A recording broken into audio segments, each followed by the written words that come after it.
video walkthrough on a used Heartland trail runner. We're going to start in the back, just show you everything as we go around.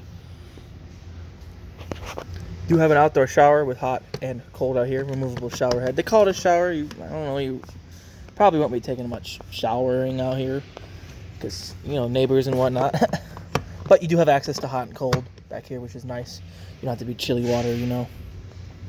This thing does slide out. This whole thing goes, just pull these pins right here. There's one over here, one over here. Just grab somewhere and slide it out. You have a tray underneath there for extra coolers, some firewood if you want to bring it and whatnot. And then this right here, this bar, you can unpin it right here. See, there's a pin right here. Stick it in here, repin it, and then you have like a post that sticks up. So if you have bikes or something, you can lean up to it. And there's an eyelet, so you can ratchet strap them down. So then you can have like a bike rack in the back, which is nice. You don't gotta figure out a way to stick them in your camper or in the back of your truck. This right here is your city water. This is where you're gonna hook your hose up to if you're going to a campsite that provides water. This does not come with a hose. That'll be something you have to purchase separately. Hook it up to there. All your fixtures will be able to run off of city water pressure. You won't have to use your pump or anything like that. These bad boys on each end of this bumper, they come off. These are just caps. There's hollow in there, and that's where you can store your sewer hose. Now, since this is used, there may or may not be a sewer hose from the previous owner in there.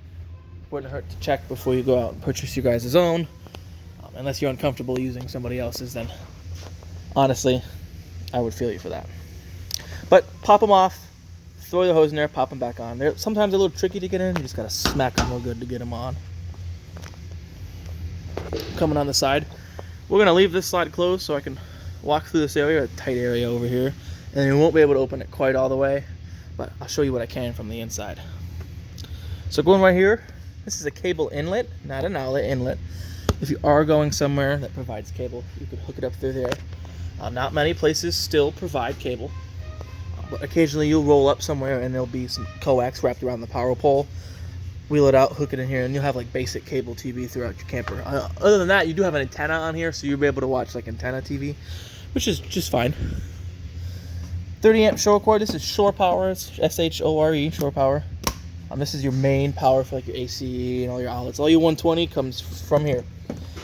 When you're done with it, you just shove it back in this hole and just keep scooping in there until it's gone. Close it, good to go. Right over here, you got your tanks, your gray and your blacks. So if you look over here, I can tell you your gray is on your left, which is this one, your black's on your right. Just pull them to open them, push them to close them. They are closed now. Make sure they are closed before you take your cap off and hook your hose up, because you know that's not going to be a fun time. Gray tank is, your gray water is like your shower and sink water. Black tank is your poop water from the toilet. Always recommend hooking your hose up, doing your black tank first, letting that get all the way dumped, and then open up your gray tank to dump that. That's going to flush out that sewer hose. So when you do pick it up to move it to store it wherever you want to go, it's not dripping in black tank water. I also recommend when you are dumping your black tank to use your tank flush. There is a tank flush that's on the other side. When we get to that, I'll show you how to use that. There's a little nozzle built into the tank, sprays the black tank out, keeps stuff off the sensors, keeps the smell from building because you're constantly flushing it out. Definitely recommend using that every time. We'll come through over here. Not a whole heck of a lot over here, huh? Most of these compartment doors have these latches on the top to latch them open. Got pass-through storage over here. Not a whole heck of a lot. This is where you could put any unruly children. Excuse me. Here, lots of good information right here. Your VIN is on here, model's on there, all that.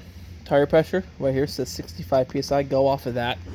That's what they're checked to at now. That's what you're going to want to check to them. More often than not, I always tell people right before your trip, or before you hook up to tow it, give it your tire pressure a quick check, just to make sure you're good. Last thing you want is a blowout from overpressure or under pressure. So make sure you check them. Here, this will tell you your cargo carrying capacity, 1,540 pounds. Water does count as cargo, so each of those tanks is like around 40 gallons. A gallon of water weighs 7 pounds, so you can kind of figure out how much cargo there is. if you had all your tanks filled. But the real number I tell you, people, is the GVWR. That's the gross vehicle weight rating. That's 9,000 pounds. And that's not the dry weight of this trailer. That's the weight of this trailer at full cargo carrying capacity. So you could do this. Massive water when tanks are full, 581 pounds. You could do that minus your cargo carrying capacity, which is that, and then you get about what you can carry in cargo. So like supplies, pots, pans, anything you have in there, you get about 1,000 pounds, which is a lot. And that's pretty much it there. That's just some tips and tricks to let you know. Don't overload it. Don't put 2,000 pounds of stuff in here. And then tire pressure, most important. And then the other pre-check thing I like to tell people, besides tire pressure, is to check this right here. This is a breakaway. So this will get hooked up. This cable is going to get hooked up with your truck with the chains and all that. If for any reason this would have come undone from your trailer or your truck or whatnot, this will pull the pin out of here, like, because it's attached to your truck and the trailer wouldn't be. Hopefully that'll never happen. I've never seen it happen. Pulls the pin out of this box, activates the brakes on the trailer. The reason I'm going to always tell people to check this is some people got kids running around their yard, trip over this and pulls this pin. You go to tow this and not realize that pin's pulled, you're going to be towing it with your brakes activated. So flat spots, all 4 tires. So just double check that and make sure she's in there. Back here, you got a Group 24 RV Marine grade battery. Group 24 just refers to the size of the battery, how big it is. And then RV Marine, obviously, it's meant for RV or marine purpose. In the winter, I recommend taking your battery out. Garage, basement, shed, anything's a lot better than being sat out all winter. And then in between trips, I always tell people it wouldn't hurt to disconnect the negative lead off of your thing.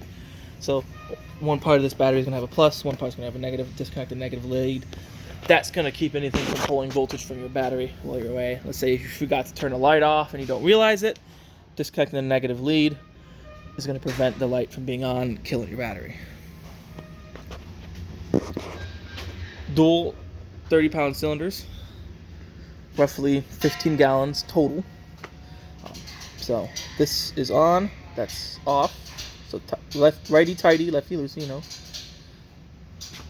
This right here is your regulator. It's an automatic changeover regulator. You can see right here, it's kind of hard to see. There's an arrow, it's pointing that way. It means it's going to pull from this tank first. Once this tank were to empty itself and you were to have, let's say you were to have both tanks on, this will switch automatically to pulling from this tank. However, when it does, it doesn't move. This doesn't rotate, doesn't indicate any way, shape, or form that it has switched. So my recommendation, usually just leave a tank on, have one off. That way when this one runs dry, you have to come out here, turn the new one on, turn this one off. Help you remember to get a tank filled.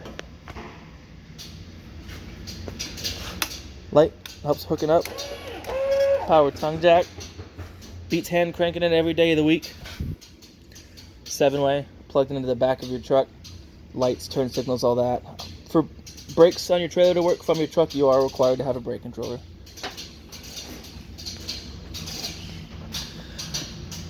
And then you do have cover that fits over your propane.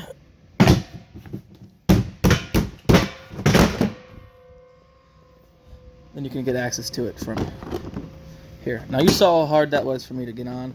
So a lot of people worry, oh, is it going to blow off? No, because it's not going to go nowhere.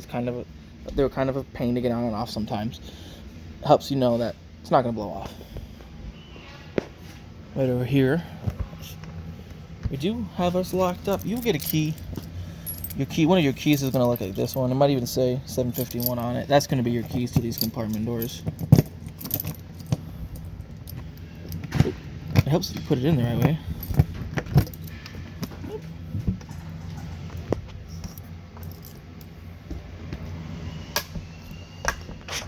Here's that compartment on the side. This is a manual backup for your stabilizer jacks. It'll just slip in the end. Speaking of stabilizer jacks, here's the switches for them right here.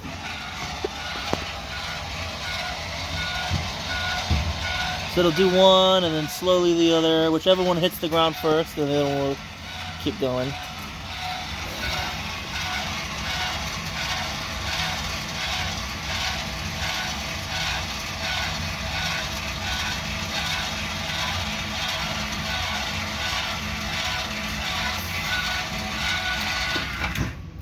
just like that. Now, these are meant to stabilize your camper. These aren't leveling jacks. Do not try to use these to pick the front of your camper or the rear of your camper up to get your camper level. There are suffer setting breakers in these, and if you amp out these motors, it'll trip the breaker and you'll have to wait a couple seconds before it can before you can run them again. So like I said, they're not meant to lift anything up. They're just meant to be snug down, gets all the shake out of the camper. If you want your camper to be level front to back, use your tongue jack. If you want it level side to side as you back it into the sight, blocks under your tires. I recommend 2x12s because they're wider. And then you back some blocks back it under some blocks on the low side to get it level side to side. Then you're gonna snug all these jacks down. I recommend a pad underneath them so they don't sink in the dirt. And that's gonna get all the shimmy and shake out of the trailer. Like I said, not much room. This is your fresh water. So this is how you're gonna fill your onboard fresh tank. So set your hose in here, turn it on, it'll start filling it automatically. Don't jam your hose in there. There needs to be room for water to escape if you were to not be paying attention and it starts overfilling. If you are going to use water from your fresh tank, that's when you need to have your pump on. Excuse me. When you're using your city, you don't need to use your pump. And then I definitely do recommend draining it after every trip. There's your drain right there. It's open now. Make sure there's nothing in it. Just because you don't want water sitting in there for a while. After it sits in there for a while, water starts to get stagnant. So don't want none of that. Right here's your water heater. Very simple to use. Here's your plug for it. 15/16 is the socket size. Goes in there, snug it down. Do not over tighten it. Snug it down. Now this is winterized, so this will be in what's called bypass. So it's not going to allow any water in or out because it's in bypass. You don't want antifreeze to be in there. So when you're ready to use it, just run everything or take it to you guys' closest store and have them de-winterize it. But anyway, plug in there. If this were in normal mode, as soon as you hook up water, this will start filling automatically. All your controls for it on the inside. There's just a few things you're going to want to be doing out here. Regular maintenance, like cleaning in the burner area, make sure it's not gunked with debris. You can use the air to blow this out. Just keep in mind, whatever you blow in here is going to come out here. So I don't want you to have your face in there and get soot in your face and whatnot. And then always recommend draining it after every trip, especially when it gets closer to the colder season. But like the fresh tank, you don't want water sitting for a while to get stagnant. So before you drain it, shut off the water. So if you have the pump on, turn it off. If you're at this fixture at the campground, turn that off. Then open this up, relieve the pressure out of it. Water's going to squirt out once it stops. Snap that closed, and then you can take your plug out. If you neglect to do that, to relieve the pressure here, and then just go straight to taking this plug out, it's going to go shooting out. You're going to get water all over you because all that pressure now is coming out of there while you're standing right in front of it. So keep that in mind. Fridge, just keep this clean. Keep this openings clean. This is like a vent. Make sure it stays clean. Every once in a while, pop this off. You give these a quarter of a turn, pop it off, and clean back there every once in a while, and you should be good. Keep the fridge running in tip-top shape. Furnace down there. Gets hot. It is running now. Do recommend they make screens you can put on these. It's like a little round screen, or you can get a square one. It's going to keep bugs and insects from building nests in there, which is not what you want. This is that black tank flush I was telling you about. So at the dump station at the campground, you can, as you roll in, they'll usually have a hose there. Screw the hose there, hook up your black tank hose, open it up, turn the hose on, flush out that tank. Now, like I said, more about not having enough room. We can't really open our awning all the way, but I can show you that it is adjustable. You got these pins right there. Push that in, and there's different spots you can grab here and pull it. And what you're doing is you're going to pitch down the awning. So if it's raining, you can have water run off to a corner rather than all the way along the edge. If you're starting getting high gusts of wind, getting real bad, roll your awning in because a heavy enough gust of wind will rip this whole thing right off your camper. So keep that in mind. And then before you close it, if you had adjusted the arms to one higher than the other, put them back at the same. They don't have to be at a specific location, just as long as this one matches that one when you close it. So the arms are at even heights. And that's pretty much it for the outside. we'll kind of make our way on the inside. I'm gonna turn our heat off because it's a little toasty in here now. But you guys can kind of get a good look of what the slide looks like when it's closed. So if you do pull over to the side of a road at a rest stop or something, you could still use the bed in here. You could still get into some of this area, so if you need to set up somewhere to sleep, you can. Just the bathroom is blocked if you're not feeling opening up your slide out. A lot of people ask that question, how much access do I have with the slide closed? So you got your buttons for your slide out, so we'll go out here. Like I said, we can only go out just a little bit because of our limited room. And I'm gonna check. Oh, we got some more room to go out, folks. I think that's all we got. Here's your awning controls, out or in. So, and you never want to roll this in wet and leave it like rolled in. If you roll it in wet, I get sometimes you'll have to because of the rain. If it's sunny or dry the next day, or even when you get home from your trip, roll the awning back out and let it dry off. But these are your controls right here. All the way in, let go, all the way out, let go. Does not stop automatically. So if you hold out long enough, eventually it's going to roll back in.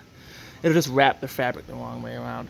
So what you look for when the awning is open is you're going to see a bare metal tube, and then the flap will hang down. There'll be a little flap that hangs down. That's all the way open. Coming through here in your bedroom. Not a whole heck of a lot really in here. There's your crank for your antenna. So I can't really get over there because there, but I don't really want. There we go. Crank that up. There's directions on which way to go. Up or down, and then to adjust it, you can see that you can pull this. It's kind of hard to show. You'd be able to pull this whole thing down once it's all the way open, and rotate the antenna to tune in a better signal. Make sure before you lower your antenna, that these two little triangles are lined back up so it sits on the roof right. You do have lights over here, an outlet over there, an outlet over here. Here is your light switch for the bedroom, right in there. And you should do some storage up underneath too. Any door that latches, whether open or closed, you should always latch when you travel. That's to avoid any damage. Your radio, it's very simple. You got power, your tuner right here, your volume right here, auxiliary. So there's an auxiliary port here if you want to jam out to your own music and whatnot. Presets, push and hold to save a preset. Anytime you disconnect your battery, so like I was telling you, disconnect the negative lead, it will reset all of your radio presets. DVD USB, so this is a DVD player that does attach to your TV. It's already hooked up, so you don't have to purchase a separate DVD player and whatnot. And it is nice that the previous owners did leave the TV in here. You don't have to buy a TV for this. That's pretty much it for your radio. You have AM and FM. Like I said, auxiliary if you want to jam out to your own music. You have zones, so A and B. Going to be two different zones on the inside here in the back, and then C will be your outside speakers. Now, I could be wrong. B could be outside. A and C could be the two inside ones, but A is usually inside. C is usually outside if there's a B. Coming around, couch turns into a bed. Grab up underneath, lift up. Do have storage underneath there. Pull up towards you. Boom. Bed. And then kind of reverse the procedure to get it back to the way it was. Now I did gloss over some things here. Got a light switch for outside.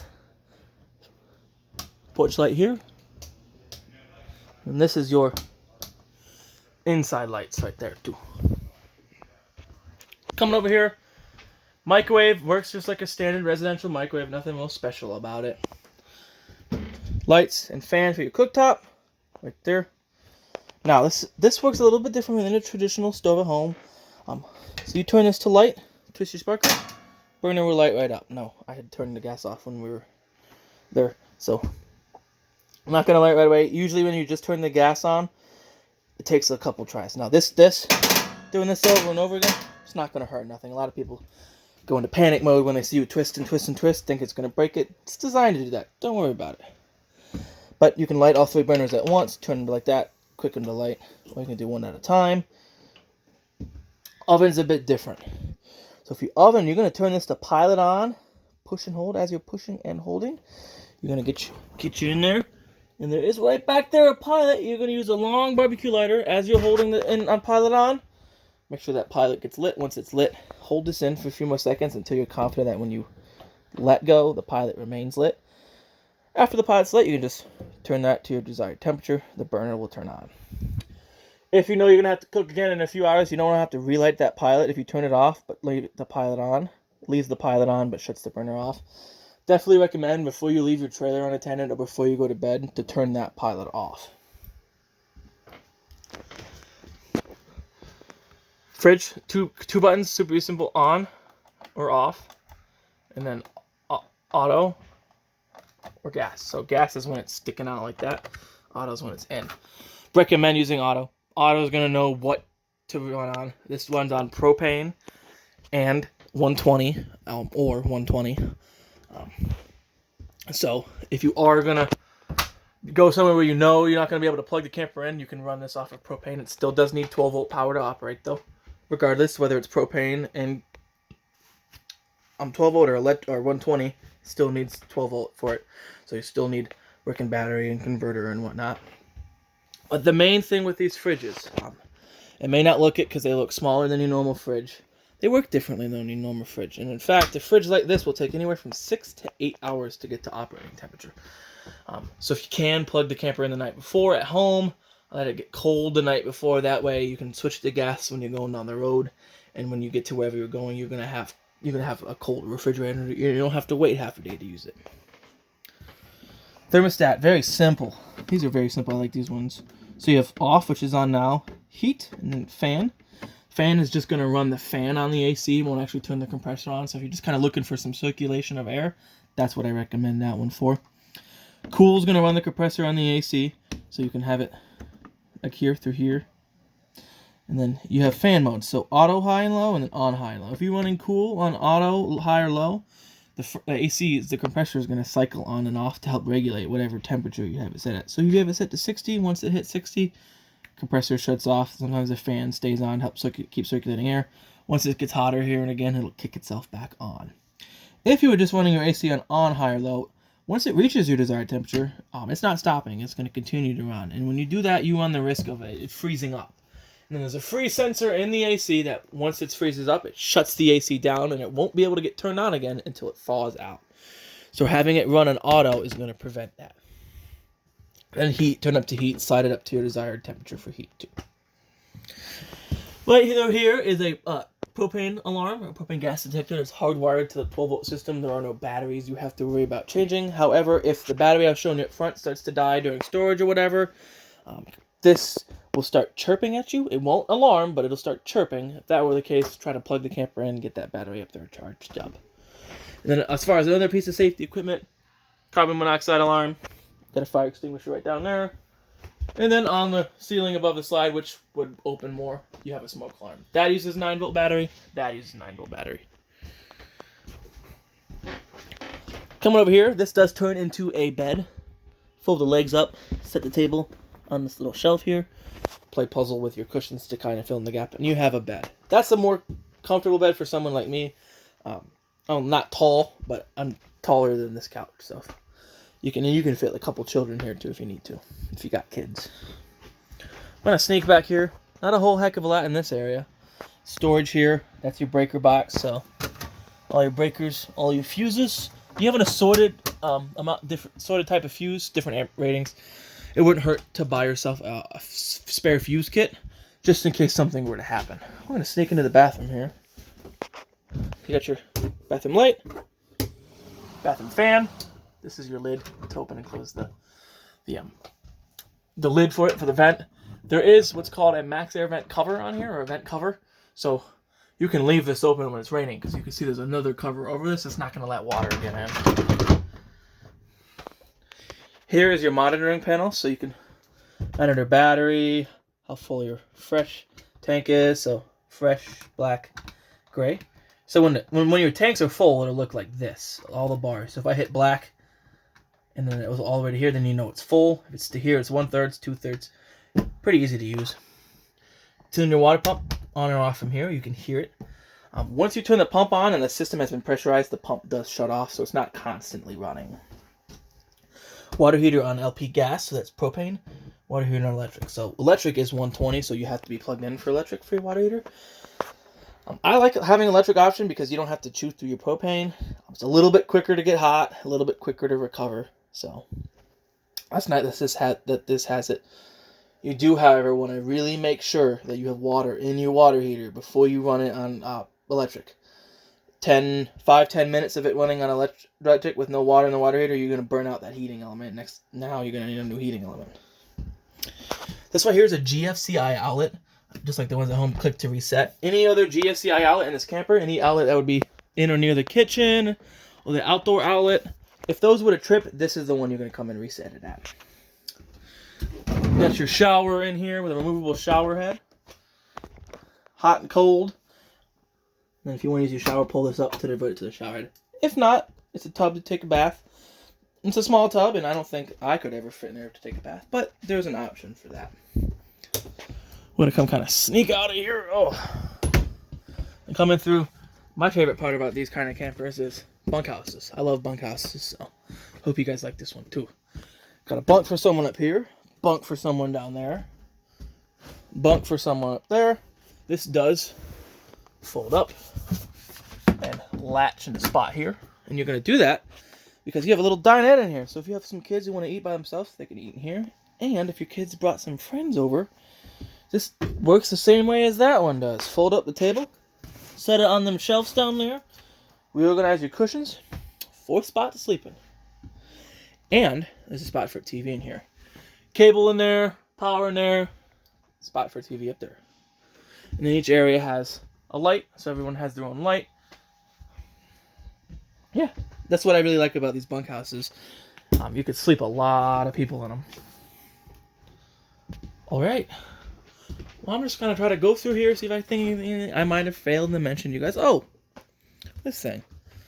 See, look at me. So, if you want to watch TV in here, and you're like, where do I put the TV? So what you could do is you open both these doors, or, yeah, close them rather, and then you can unpin this, and this whole assembly rotates 180 degrees, so you would have a TV in your bedroom, and watch TV in your bedroom. That's the cool thing about these. Alright. Well, that's pretty much it for my tour, your video tour of you guys' travel trailer. This will be uploaded to YouTube, so any time in the future you need to re-reference this again, it will be on the YouTube. Alright, well, you folks enjoy this trailer. Get a heck of a lot good use out of it. And have a good day.